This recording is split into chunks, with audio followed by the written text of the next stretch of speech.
Good afternoon, this is Dr. John Lamberton. Today I thought we'd talk a little bit about how you evaluate pigeons and what makes a good pigeon. This is an old hen that I'm using for a Wood-a-Hood hen. She raced very well. When I pick her up in my hands, I immediately feel for her buoyancy, and I'm also pressing against her with the inside of my palms to see how many feathers she has, to see how her feathers, how thick are her feathers. You want the wing to be round, and when you put your palms up against the wing, you want it to press against your palms, and you want to feel like there's a lot of feathers to the pigeon. When I press the pigeon up against my stomach, I want the front to be flat. I don't want it to be V'd. I don't want to feel a V or a point in my stomach. I want to feel a flatness across the breast. As I run down my hands on the pigeon, I want the feathering to be silky smooth. When I pull out the wing, I want the wing to be proportionate to the body size of the pigeon, and I want the last flights to be thin and pointed like this hen's. You want, when you're evaluating the flights on a good pigeon, you want the flight feathers to look like those of a sparrow or a hummingbird. You want the wing to beat very fast. In order to do that, you have to have long, thin flights. I'm also feeling the back and the keel of the pigeon.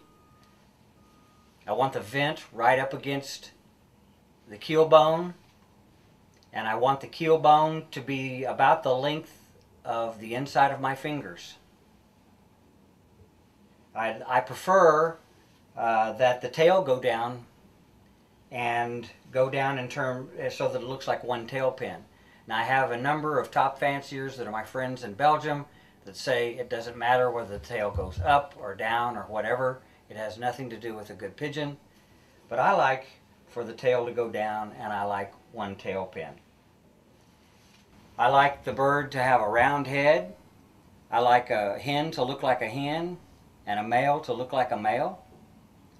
This pigeon has a nice wattle that's proportionate to the size of its head, and she has a beautiful reddish orange eye.